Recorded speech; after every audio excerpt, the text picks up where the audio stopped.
In this video, we're going to talk about creating an email address. Now that you have your website, you have it hosted, you may want an email address for your particular website. Now, using a Yahoo or a Gmail account can come across as unprofessional when trying to build a solid business. So the best way to look professional and really keep your brand is to create an email using your website URL in the email address. So we're going to talk about creating email and then accessing your webmail through your either online or through your cPanel, however you choose to do so. So let's go ahead and head over to cPanel. We'll go ahead and create an email. So inside of cPanel, you can see that here I have email accounts. I'm just going to go ahead and click on that. Now what I'm going to do is create an email called info@onlinemarketingtutorialvideos.com. I'll put in a little password so that it's password protected. I will click unlimited so that I can have an unlimited email account, and I'll go ahead and create my account. And that's it. That's as simple as it is. Now I have an email called info@onlinemarketingtutorialvideos.com. I'm also, while I'm here, going to click a support email.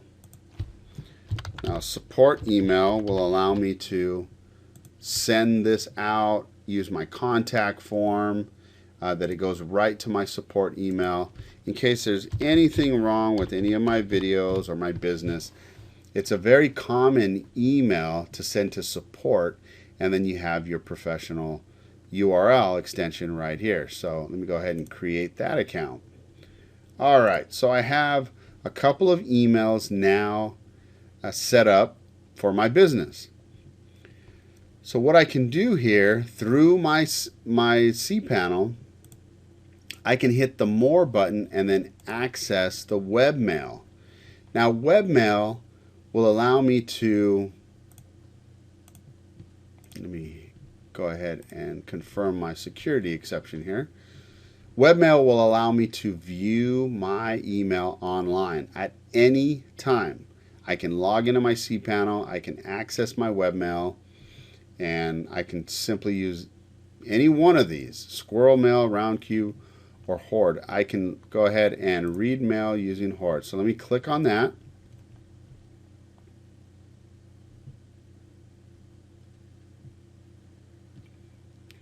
Now inside of here, you'll see I have my inbox, I've got my calendar, my mail, my address book.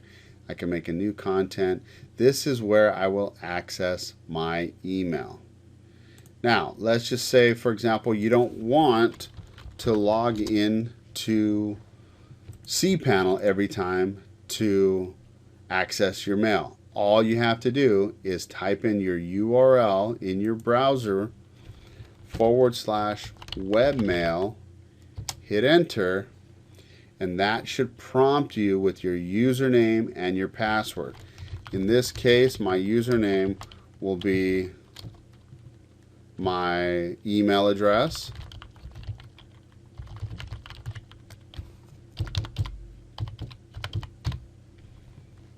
Click OK, and there you go.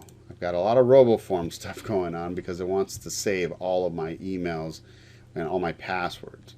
So just like that, I've logged into my webmail, and I can go ahead and access it at any time through any web browser. Okay, pretty cool, right? Now, let's just say I have a main email that I always check, and I do this a lot with my main email. Usually it goes to support@davidcisneros.com. All of my support emails go there. So when I build new websites, I simply set up a forwarding option so that any support emails that I get sent to this email address will automatically forward to my main email. So to do this, I basically type in the email address here that I want to forward to. I add my forwarder, and it's all done. So I can have this sent directly to davidcisneros.com. I can add the forwarder, and just like that, I have my email forwarded to my main account. Okay, so let me go to forwarding options. Now you can see that if I no longer want this to happen, I very simply click delete, delete the forwarder, and now it's gone. Okay, so now I have this standalone email. Now, if you use a setup like Outlook Express or Outlook, or you want to configure an an additional, there's a ton of them out there where you access your email through a particular software. You would go here to configure your mail client, and this will give you all the details that you need as far as ports and POP3s and outgoing servers and all the setup that you would need. Now, I'm not going to go through a detailed explanation of how this works because it really depends on which software you're using to access your emails.